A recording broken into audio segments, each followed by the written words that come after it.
My name is Maya Collins. I'm 30 years old, and for most of my adult life, I believed being the dependable daughter meant staying quiet while everyone else leaned on me. I paid bills no one admitted existed. I covered emergencies that were never really emergencies. I smiled through family dinners where my money was welcome, but my voice was not. Then one afternoon, in the middle of a Mother's Day brunch I had arranged and paid for, my mother looked at me like I was a stranger begging for attention. Her voice cut through the table so sharply that even the server froze. She said I had never done anything meaningful for this family. Then she told me I was useless, that they had never needed me, and that I should leave before I embarrassed myself any further. Nobody defended me. Not one person. I did not scream. I did not throw the truth across the table. I simply placed my napkin beside my untouched plate, picked up my purse, and walked out. What they did not know was that my silence was not weakness. It was the beginning of the end. For 1 month, no one called to ask if I was okay. Then my brother's number flashed across my phone, and the first words out of his mouth were not an apology. He sounded panicked and asked why his school said the payments had stopped. I looked at the screen, finally understanding exactly what I had been to them, and I said, "Ask the family I supposedly never supported." After that, I removed every card, every account, every safety net connected to them. And within 48 hours, the family that claimed it never needed me began to collapse. Before I tell you what happened after I walked away, tell me this. What time is it where you are right now, and where are you watching from? I want to know how far this story travels. For years before that Mother's Day brunch, I had been the person who fixed problems nobody else wanted to name. I did not start out wealthy. I did not wake up one morning with a business, a house, and enough savings to rescue everyone. I earned every piece of my life the hard way. In college, I had a scholarship, 2 part-time jobs, and a used Honda that made a grinding sound every time I turned left. I studied veterinary care because animals were the one thing that had always made sense to me. They did not flatter you when they needed something. They did not pretend love was the same as ownership. They came to you scared, sick, or hurting. And if you helped them, they trusted you. After graduation, I worked in a crowded clinic outside Austin, then saved enough to buy an old van and turn it into a mobile veterinary service. At first, people laughed at the idea. My father said driving around, giving vaccines, and treating dogs in people's driveways was not a real career. My mother said it sounded like something a person did when they could not get hired anywhere better. My brother barely looked up from his phone when I told him I had my first 10 clients. But I kept going. I worked weekends. I answered emergency calls at midnight. I helped elderly owners who could not lift their pets into cars. I treated rescue animals for half price when shelters were overwhelmed. Slowly, the van became 2 vans, then 3. Then I hired a vet tech, then another. By the time I turned 30, my mobile clinic had a waiting list, contracts with senior living communities, and more stability than anyone in my family had ever expected from me. That was when their tone changed. Suddenly, my work was not embarrassing. Suddenly, they were proud of how independent I was. Suddenly, I was family in a way I had not been when I was eating noodles over my sink and praying my checking account would survive 1 more week. The first request was small. My mother said the property tax bill on the house in Plano had come at the worst time and asked if I could cover it just until my father's commission check cleared. I said yes. Then my father's truck needed repairs because he said he could not get to work without it. I paid. Then my mother's insurance premium was due, and she said it would look terrible if a woman who sold insurance had a policy lapse. I paid again. Each time, they told me it was temporary. Each time, they promised they would make it up to me. They never did. Then came my brother's aviation program. He had decided he wanted to become a commercial pilot, and my parents treated that decision like he had announced he was saving the world. They talked about his future like it belonged to all of them. Like one day he would fly private jets and bring honor to the family name. The tuition was expensive.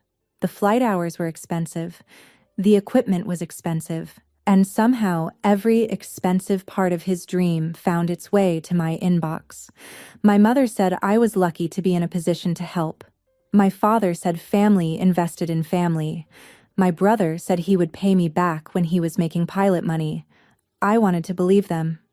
I really did. So I added my card to the school portal. I helped with his flight gear. I covered missed payments when my parents claimed their bank account was tight. I even co-signed a truck loan because my father insisted my brother needed reliable transportation to get to training. Looking back, the strange part is not that they asked. Families ask for help. The strange part is how quickly help became expectation. A thank you disappeared first. Then updates disappeared. Then respect disappeared. They did not call to say the payment went through. They called when another payment was due. They did not ask whether I could afford it. They assumed I could. If I hesitated, even slightly, my mother would get cold. She would say things like, "I thought you cared about your brother's future," or, "It must be nice to forget where you came from." My father preferred disappointment. He would sigh into the phone and say he guessed he would figure it out somehow, which always meant he expected me to step in before he had to. My brother did not bother with guilt. He just sent screenshots of balances and wrote, "Can you handle this before Friday?" I told myself they were under stress. I told myself successful people should give back. I told myself love sometimes looked like carrying more weight. But deep down, a part of me knew the truth. I had not become their daughter again. I had become their safety net. And the worst thing about being a safety net is that nobody notices you until they fall. The Mother's Day brunch was supposed to be simple. That was what I kept telling myself as I drove from Austin to Dallas that morning with a boxed cake on the passenger seat and a bouquet of white roses wrapped in paper behind me. Simple brunch, simple smiles, simple 2 hours. I had booked a table at a steakhouse my mother loved, the kind with leather booths, polished glasses, and waiters who called everyone ma'am. She liked places like that because they made her feel important. I had paid the reservation deposit 2 weeks earlier. I had ordered the cake from a bakery she followed online. I had even called ahead to make sure they could bring out flowers after the meal, because she loved little public moments where people looked at her and clapped politely. When I arrived, everyone was already there, and for a second I let myself believe it might be a peaceful day. My mother smiled when she saw the flowers. My father nodded at me like I was an employee who had delivered something on time. My brother was scrolling through flight school videos on his phone, barely lifting his head when I sat down. I tried not to care. I asked about his training. He talked for 15 straight minutes about weather patterns, aircraft maintenance, and how his instructor said he had natural instincts. My mother glowed as if every word came from a future celebrity. My father told the waiter that his son was going to be a pilot, and the waiter smiled because that is what waiters do when customers want to be admired. Then my mother started telling the table how proud she was that our family had always worked hard for everything we had. That sentence sat in my chest like a stone. I looked at the menu, then at the cake I had paid for, then at my brother's watch, which I knew had been bought with a card payment I covered after he called it a graduation expense even though he had not graduated from anything yet. I did not want to ruin the day. I did not want to fight. So I waited until after the main course, when the waiter had cleared the plates and my mother had finished accepting compliments for the flowers she had not bought. I leaned closer and said quietly that I needed everyone to start planning for their own expenses over the next few months.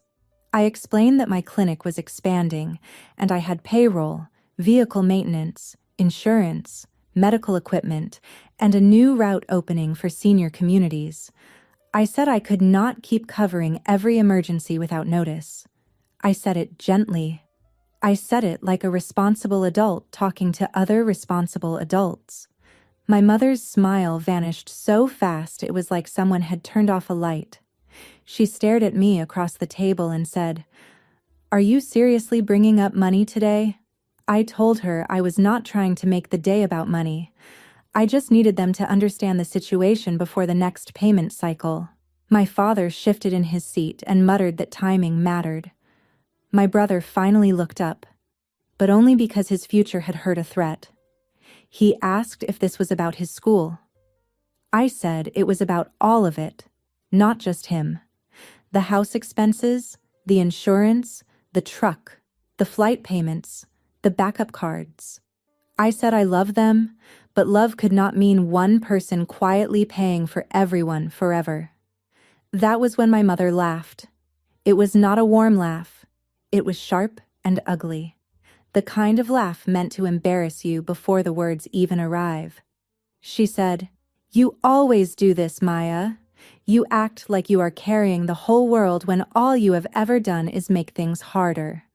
I froze. People at the next table glanced over. I kept my voice low and told her that was not fair. She leaned forward, her face turning red, and then she raised her voice enough for the whole room to hear. She said I had never contributed a thing to this family. For a second, I thought I had misheard her. I truly did. Not because the words were complicated, but because my brain refused to accept that the woman whose bills I had been paying could say that while sitting at a table, I had reserved with money from my own business. I looked at my father. He looked away. I looked at my brother. He picked up his glass and stared into it like the ice had become fascinating. My mother kept going. She said I was always dramatic, always trying to make everyone feel guilty, always desperate to be seen as special. Then she said the sentence that made every sound in the restaurant fade behind a ringing in my ears. "You are useless. We never needed you. Stop embarrassing yourself and leave." There it was. Not a mistake, not a misunderstanding, a verdict. I felt something inside me go still, not break, exactly. Breaking sounds violent. This felt quieter than that, like a door closing in a house no one knew was empty. I wanted to tell her about every invoice, every late night, every payment confirmation, every time I had chosen their comfort over my own peace. But I knew what would happen if I did. They would call me emotional. They would say I was ruining Mother's Day. They would twist the truth until I looked cruel for mentioning it. So I did not defend myself. I folded my napkin once, placed it beside my plate, stood up, and picked up my purse. My mother looked satisfied, like she had won. That was her first mistake. My brother whispered my name, not with concern, but with warning, as if I was supposed to remember my place before I made his life inconvenient. I looked at him, then at my father, then at my mother. I said nothing. I walked past the hostess stand, past the glass doors, into the bright Texas afternoon, and I did not look back. Behind me, they still had the cake, the flowers, the table, and the performance. What they did not have anymore was me. The drive back to Austin felt longer than it should have. For the first hour, I heard my mother's voice over and over. "You are useless. We never needed you. Stop embarrassing yourself." By the second hour, I stopped crying. By the third, I was calm, and that calm scared me more than anger would have. Anger might have made me call and yell. Calm made me practical. When I got home, I did not change clothes, pour wine, or post anything online. I opened my laptop and made a list. Flight school portal, truck loan, insurance premium, property tax escrow, home equity loan documents, emergency credit card, RV trailer registration, utility backup account. Every line was a thread tying me to people who had just denied I had ever held anything together. I started with the simple things. I removed my card from future flight school payments. I did not reverse anything I had already paid. I simply stopped funding it. I removed myself from the truck loan autopay and requested written confirmation of my obligations. I canceled the backup card attached to my parents' utilities. I changed passwords on every account my mother had access to. Each step was legal. Each step was quiet. Each step felt like cutting a rope I had mistaken for family. The complicated items went to my attorney, Priya Shah. She had handled contracts for my clinic and knew how to read fine print like a weapon. I sent her the home equity loan documents, RV title, bank transfers, insurance receipts, and messages where my parents promised repayment. I wrote, "I need to know what I can end, what I can reclaim, and what I should not touch without legal guidance." She answered the next morning, "I was wondering when you would finally ask." That sentence hit me hard. It meant someone else had seen the pattern before I was ready to name it.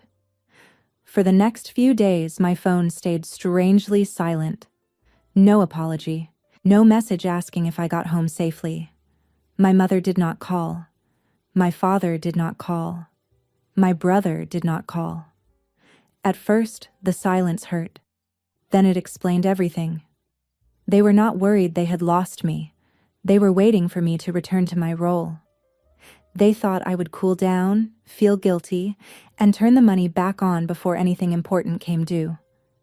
I packed a small bag, put my clinic manager in charge of non-emergency operations, and drove west.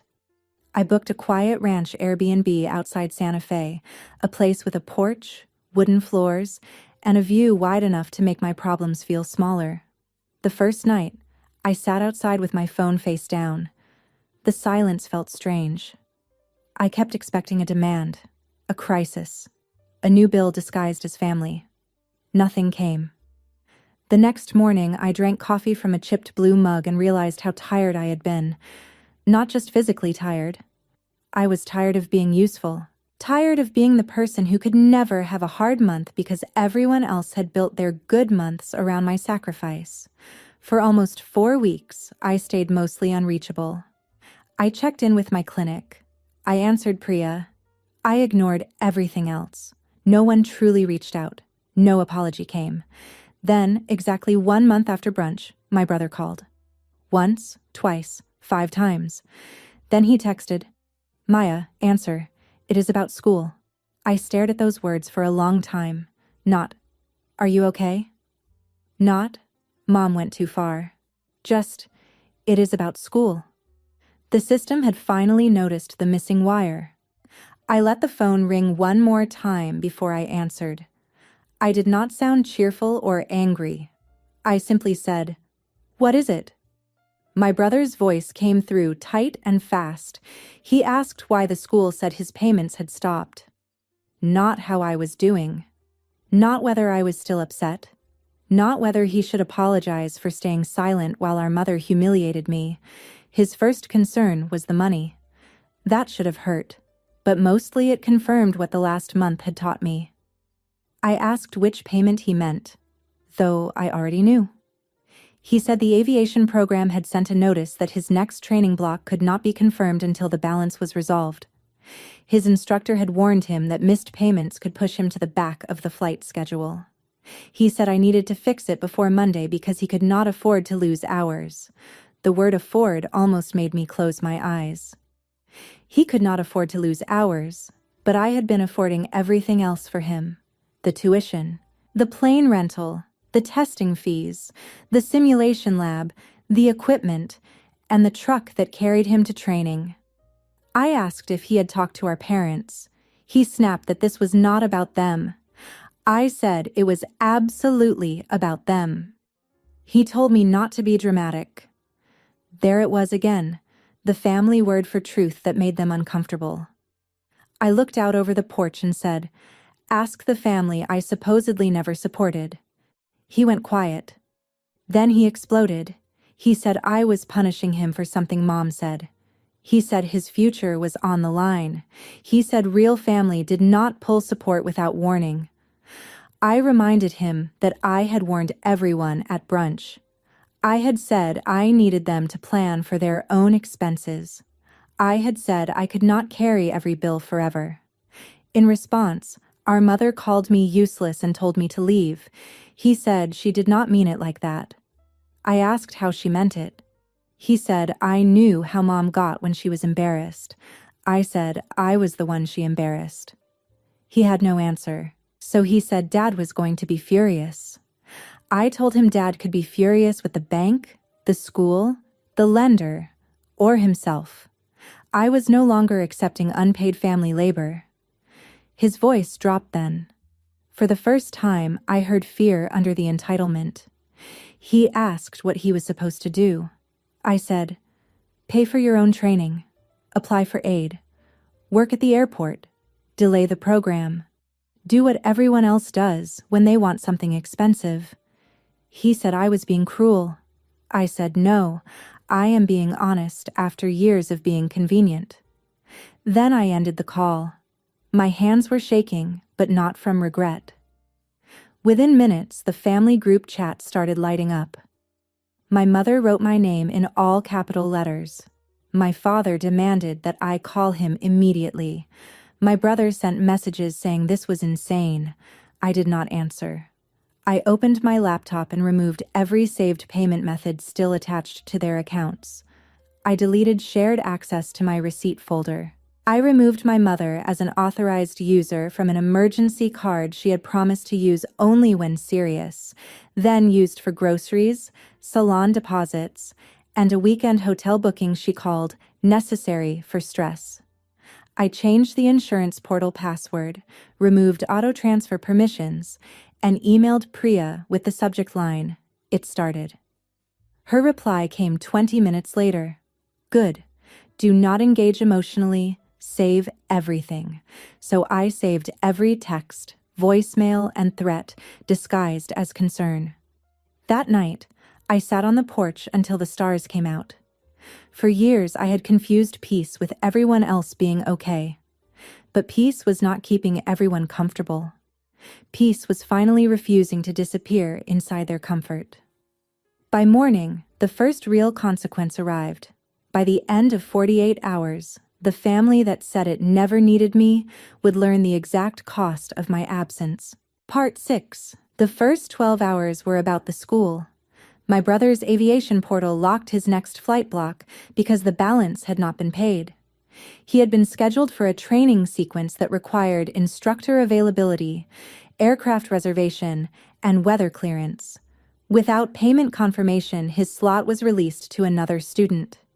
He sent me a screenshot with 3 question marks, as if punctuation could shame me back into obedience. Then he called again. I let it go to voicemail. His message started angry and ended scared. He said I did not understand how competitive the schedule was. He said losing flight hours could delay his certification. He said if I cared about his future, I would stop playing games. I saved the voicemail and did nothing. By hour 18, the truck lender sent a warning. The payment normally came from an account my father controlled, but when it ran short, my card covered the difference automatically because I had agreed years earlier to be the emergency backup. Back then, my father called it a technicality. With my backup removed, the lender contacted him directly. He called me 6 times. His voicemail was pure outrage. He said my brother needed that truck, that I was attacking a young man's career, that I was acting like a spoiled child with money. I listened once, saved it, and sent it to Priya. She replied, "Let them talk. We will use their words if needed." By hour 24, my mother finally panicked, but not with an apology. She texted that Mother's Day had been emotional and mature people did not weaponize a single conversation. A single conversation. That was what she called years of taking, public humiliation, and the moment she said they never needed me while sitting in front of a cake I paid for. Then her insurance premium bounced. That mattered to her because she sold insurance for a living and built her image on stability, family protection, and responsible planning.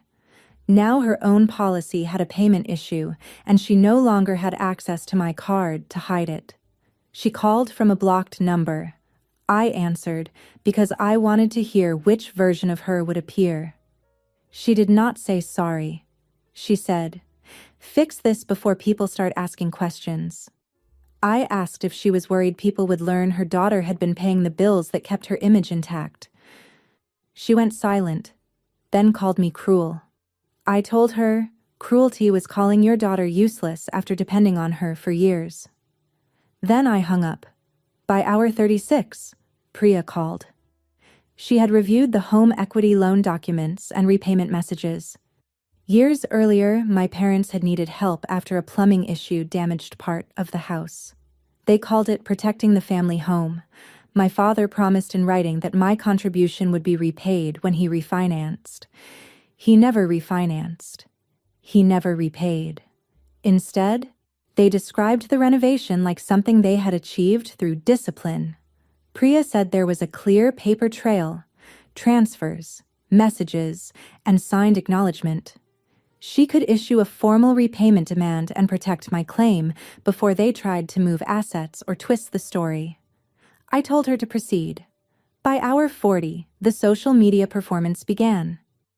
My mother posted an old family barbecue photo with a caption about children forgetting who raised them. The comments came quickly.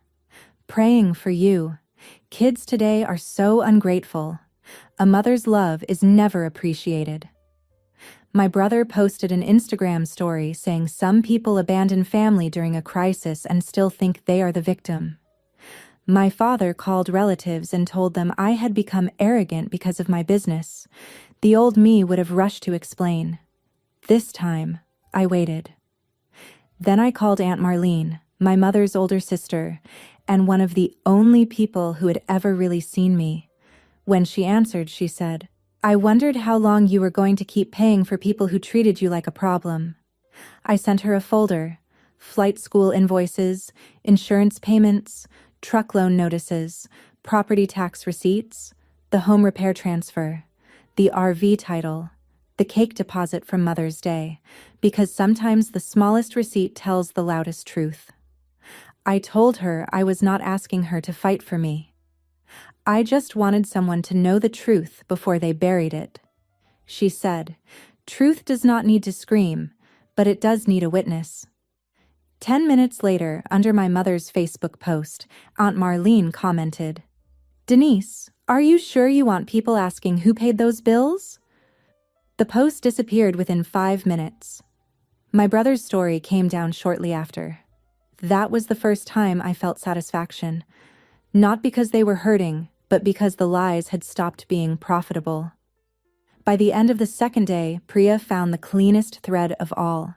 The RV trailer my family loved, the one they used for lake weekends and smiling Facebook albums, was fully in my name. I had bought it after my father said it would help us spend time together without expensive vacations.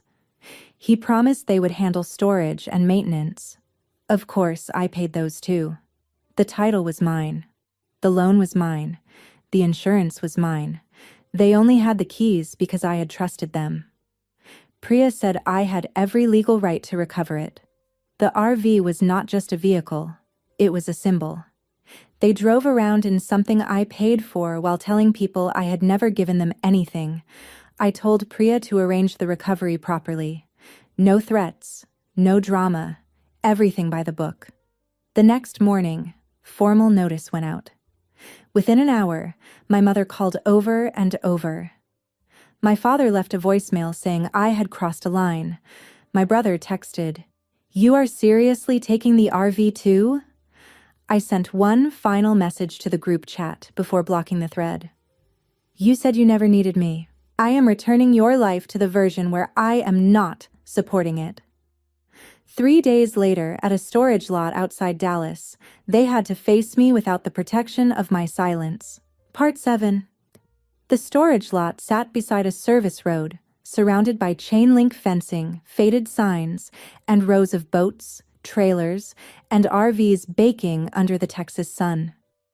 It was not a dramatic place for a family to face the truth. There were no marble floors, no courtroom gasps, no music swelling in the background. Just gravel under my shoes, dust in the air, and the RV trailer sitting at the far end like a monument to every lie they had told about independence. Priya stood beside me with a folder under one arm.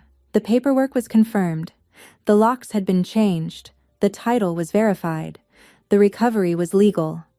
I was not there to argue. I was there to end access. My family arrived 15 minutes late in my father's truck. My brother got out first, jaw tight, trying to look intimidating even though his eyes went straight to the RV.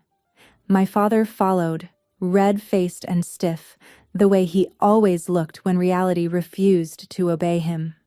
My mother stepped out last. She wore sunglasses, but I could tell she had been crying or wanted me to think she had. She looked smaller than she had at the steakhouse, but not softer. There is a difference. She walked toward me without greeting Priya or looking at the paperwork.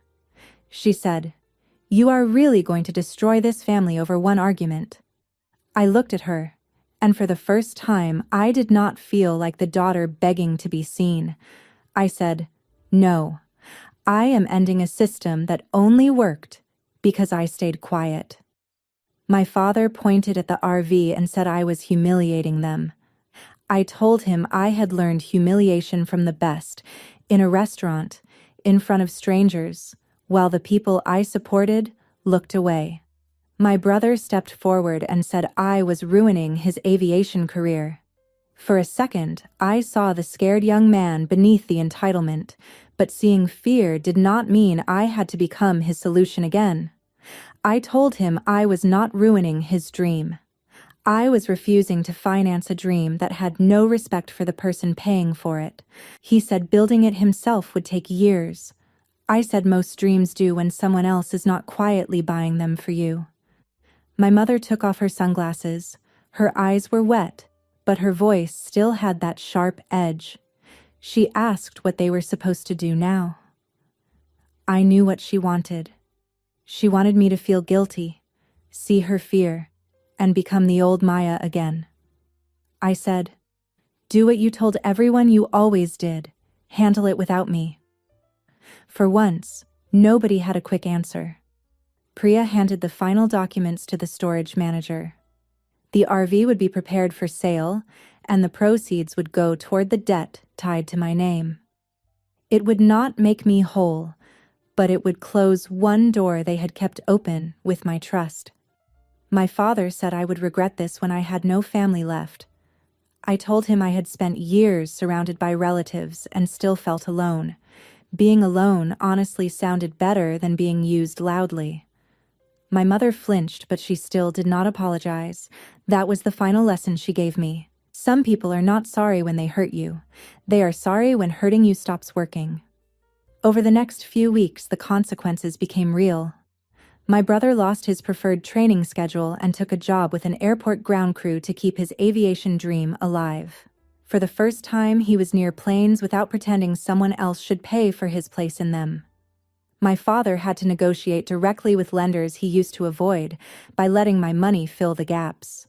My mother lost several clients after her polished family image cracked. Not because I exposed every detail, but because the version of herself she sold could not survive one honest question. The house in Plano did not vanish overnight, but the legal claim forced them to refinance under pressure and give up the fantasy that they could build comfort on unpaid promises. They were not destroyed. They became responsible. To them, it probably felt the same. As for me, I went back to Austin and put my energy where it belonged. My clinic expanded its senior pet care program, and I redirected what would have been my brother's next training payment into a small scholarship for veterinary technician students. The first recipient worked nights at a shelter and cried when she learned the award would cover her certification exam. That gave me something my family never had: purpose. A few months later, my brother emailed me. The subject line was, "I am sorry." He wrote that working at the airport had shown him how many people fought for opportunities without anyone paying their way. He wrote that he had been selfish and should have defended me at brunch. Maybe he meant it. Maybe life had finally made regret convenient. I did not answer that night. I archived the email and drove home under the orange Austin sky, feeling no rush to forgive on anyone else's schedule. I had spent too many years confusing forgiveness with immediate access. Now I understood that peace could have boundaries. Love could have distance. Family could be real without being allowed to drain you dry. The lesson I carried from all of it was simple. Your value is not measured by how much pain you can absorb quietly. It is not measured by how many bills you pay for people who would not defend your name. Real family does not require you to disappear so everyone else can feel comfortable. Real love teaches responsibility, gratitude, and respect. Sometimes the most educational thing you can do is stop rescuing people who only learn when consequences finally arrive. I did not walk away because I hated them. I walked away because I finally understood that being useful was never the same as being loved. The team behind Revenge Broken Trust is working hard to create meaningful, emotional, and well-crafted stories that can connect with viewers. This is a fictional story, created for educational purposes, with the goal of sharing useful lessons about respect, boundaries, family, and personal growth. This script carries an important educational value. Love should never be used as an excuse to take advantage of someone's kindness. Through Maya's journey, viewers can learn that setting boundaries is not selfish, and real family relationships must be built on gratitude, responsibility, and mutual respect.